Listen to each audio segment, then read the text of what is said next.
Hey guys, let's talk about Google and AI and why specifically Google is most likely going to win the race. Again, already we can tell that they've got a superior product. They've beaten ChatGPT, or they are beating ChatGPT in terms of percentage growth. Maybe not right now as of March 2026, but with time, and I'm about to say why. Okay, but Google definitely are going to do this. They're definitely going to beat them. So if you want to save money on AI. Again, we don't give financial advice here, right? But again, in terms of who's going to win, again, and everyone, this is not a view where I'm bashing ChatGPT, although I have in the past, and have my views on ChatGPT and why it was a bubble from the start, and it's going to be a bubble very soon, which we all know. All the signs are there. But for this video, I want to talk about specifically why Google is better, far superior, and it's going to win the race. It's going to blow Anthropic. It's going to blow ChatGPT out of the water, like literally out. Those two, ChatGPT and OpenAI, and I'll call them OpenAI and Anthropic. I look at them both as sub-US view product, such that is a matter of time. But let's talk about Google, right, and why. And this is why, right? So I'll summarize it and this is where I'm going with my point, right? Google just has better product. Google has been through this before and has beaten a lot of people. And I'll go through the history of this, right?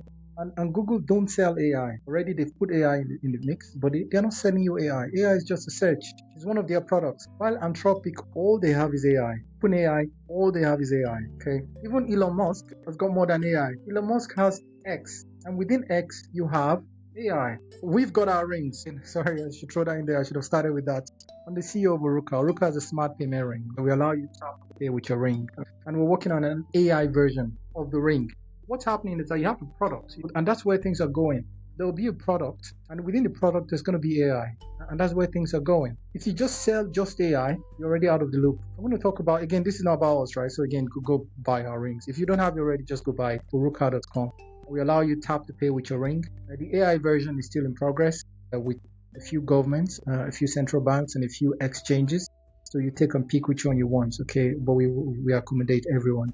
We're doing some pilots on that. So just look out for the press on that in the next few days. But again, I want to talk about Google here, right? Because again, if you look at the history of Google, right? So Google, everyone knows how old Google is, right? Google started, the first thing they started was just in the 90s, right? You had like a web page, created a web page, and that web page was all you had for the internet, okay? And that was it. So it was just simple, it was unorganized, it was just a web page, and you had to remember the web page. So you had to go in and type all the websites to find out. So Yahoo came up. Yahoo was a portal, right? So it gathered everything together into one place, and that's all they had, right? Gathered everything together, and then before you know it, you could search. It became a front page. So Yahoo was a front page of all the websites that was there. It was really archaic. It was old, and you had to go in and type painfully to search. Okay, I think Mark Cuban had something to do with this as well. So, but then what happened? Then Google came in and they had this indexing and page ranking, which is unique and crazy because it just became really fast, right? It became like how you go into the first page. So if you're going to search, it was easy because Google could just find it like that. And they won. It blew, like Yahoo is just gone. Like Yahoo became just an email. Their website was just gone. I think everyone remembers the fight between them and Google actually, and how much they decided to offer Google. Yeah, which is crazy. So my point is that's the first fight of the internet, and it's the history of the internet replaying itself again right now. Because page search, that's all people want to search. We want convenience. There's a lot of information out there, right? What we want to do is search. That's all it is. So right now, with the AI, is a repeat of what happened before. Again, as a banker, and I've worked as a business analyst for quite a few years, and as a banker, consultant, I'm able to just dispel of the noise. So there's a lot of noise going on there, right now. If you take away the noise, if you take away the fact that, and I see Sam Altman do this a lot, where they try and even what's the man Jensen does this as well, where they try and make ChatGPT sound human and go, oh, it's going to take over the world, or it knows what you're doing. It doesn't.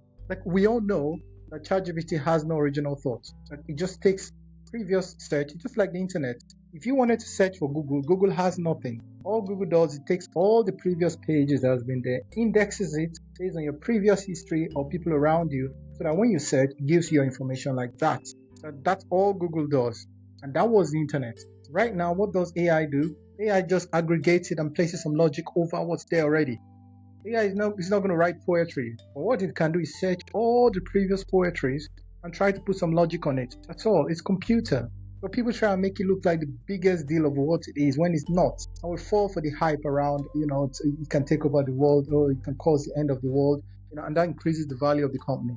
But in truth, all it does is just a search. It's search, and that's exactly what I mean, and why Google is just going to blow this out of the water. Because Google does search. Like if you remember, I think that there was a talk then, and people search this up as well, right? So not just me, right? But for OpenAI to train their models, they had to go into Reddit. So they went into Reddit and picked out all the data from Reddit and started training it, right, on indexing, placing logic over what's previously there, on what's good, what's bad, so that if you search for something, it's able to aggregate it and write it and place some logic over it. That's all it does. And, that's all she does. That's what it does. They make it sound human. The truth, it's just logic. It's computer. The computer program is written, and it uses a lot of data from us, from everybody. Like people are trying to sue it now as if it's human. It's not. It's just, if you're going to sue, you have to sue OpenAI, because OpenAI are the ones placing the logic over it. That's all they've done, right?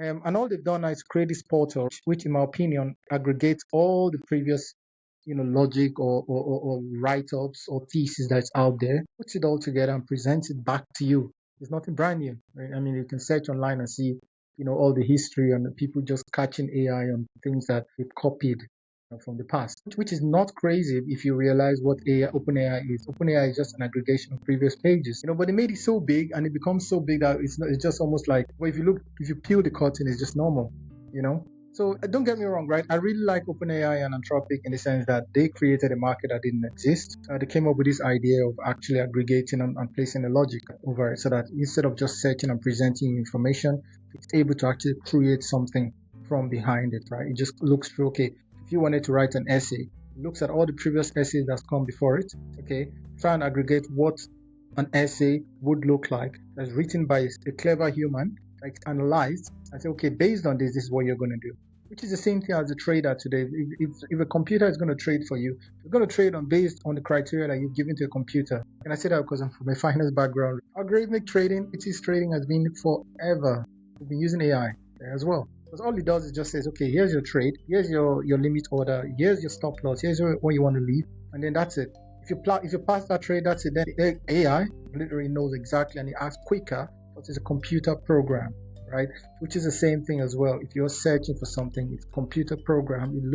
It's able to search and aggregate things quicker. That's all, It's not like they invented something out of the ordinary. When people say AI wrote this, it's not. It's just you searched and aggregated it and put it together for yourself, right? And that's what you have. In my opinion, again, if I'm going back into the into the debate or argument of who's going to win this AI war, I think OpenAI started very well, Anthropic as well. I think they started very well in the sense that they came up with this logic, okay, and they did well to bring it to the forefront of everyone, right? And the evaluations grew really high. But here's the point, right, which I think they should have done. They should have gone straight into Google and try and steal Google's launch. So what they should have done is, instead of just having a chat, they should have done a search. But if you have the chat, you have the information, you create a search engine. If you form into a search engine, what do you have? You have Google, or a better form of Google. But instead of that, I think they went into the whole point of actually getting payment from people. So again, Sam Altman, everyone knows, is out for the money. So I think he went straight into subscription and trying to pay, which is very different from what Google does now. So Google will not charge you for AI. It charges for API. It charges for, like, how should I put it, like for corporates who want to use its data set and its connections. But other than that, you can search Google for free, and then they sell adverts, right?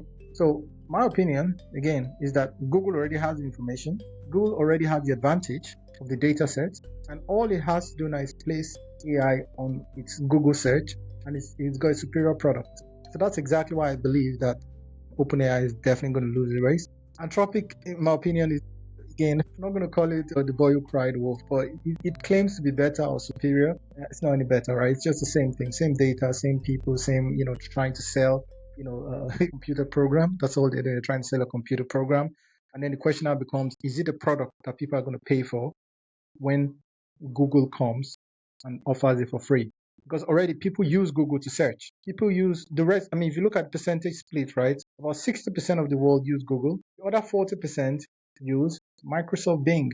Again, it depends on what part of the world you're looking at, right? But in truth, most people use Google, the others use Bing. So if those two come up with their pilots for AI and Gemini for Google. If they do that, you have to think, what does Anthropic and what are they going to do? Because all they will have then is just